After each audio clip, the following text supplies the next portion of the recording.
রাহবার আল্লামা শাহ মুহিবুল্লাহ বাবুনগরী অতি সাম্প্রতিক যেই বিষয়ে ওলামায়ে কেরামকে উনি সতর্ক করছেন, দিক নির্দেশনা দিচ্ছেন, বিশেষ করে রাজনৈতিক অঙ্গনে কর্মরত দেশের ইসলামপন্থীদেরকে এবং বিশেষ করে কওমি অঙ্গনের ওলামায়ে দেওবন্দি ধারার রাজনৈতিক নেতৃবৃন্দকে যে নির্দেশনা তিনি প্রদান করছেন, আমার ধারণা আমি তার মূল উদ্দেশ্য অনুধাবন করতে পেরেছি।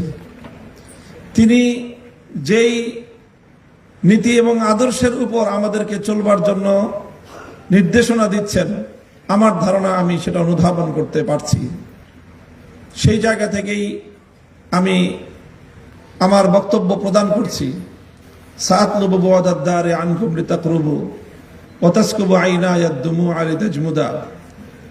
অনেক সময় প্রতিপক্ষের মুখোমুখি দাঁড়িয়ে তাকে প্রতিরোধ করা যায় না, তার সাথে মোকাবেলা করা যায় না, ভেস্তে যেতে হয়। অনেক সময় প্রতিপক্ষের সঙ্গে সময়ের সুযোগের অপেক্ষায় থেকে সঙ্গ দিয়েও নিজের আদর্শ এবং নিজের লক্ষ্য উদ্দেশ্য হাসিল করার জন্য আরো বেশি কার্যকর ভূমিকা পালন করা যায়। আমি এই মুহূর্তে একথাই বলবো, আজ বাংলাদেশে আমরা ইসলামী রাজনীতির প্ল্যাটফর্ম থেকে জাতির যে অদম্য স্পৃহা আমরা লক্ষ্য করছি, বাংলাদেশে ইসলামী রাজনীতির উত্থানের এক সোনালী সময় আমাদের দ্বার প্রান্তে আমাদের কড়া নাড়ছে।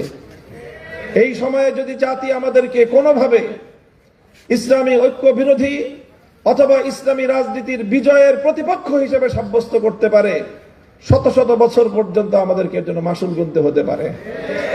এই জন্য বৃহত্তর স্বার্থে ইসলামী রাষ্ট্র প্রতিষ্ঠার যে আমাদের আজন্ম স্বপ্ন, সেই স্বপ্নকে আরো এক কদম এগিয়ে নেওয়ার জন্য আজকের এই বাংলাদেশের চলমান এই প্রেক্ষাপটকে অনুকূল পরিবেশ বিবেচনা করে আমরা বাংলাদেশে আগামী দিনে ইসলামী রাজনীতিকে এমন এক উচ্চতায় উন্নীত করতে চাই এবং আমি আত্মবিশ্বাসী সেটা আমরা করতে সক্ষম হব।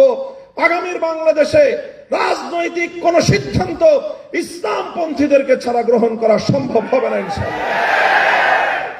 বাংলাদেশ জাতীয় উলামা কাউন্সিল বাংলাদেশের অগ্রযাত্রা শক্তিশালী হোক এবং দেশের আলেম সমাজের মধ্যে তারা একটা ঐক্য সূচিত করতে পারুক এবং সেই জায়গায় অন্যান্য সেক্টরে কর্মরত বিশেষ করে রাজনৈতিক ময়দানে যারা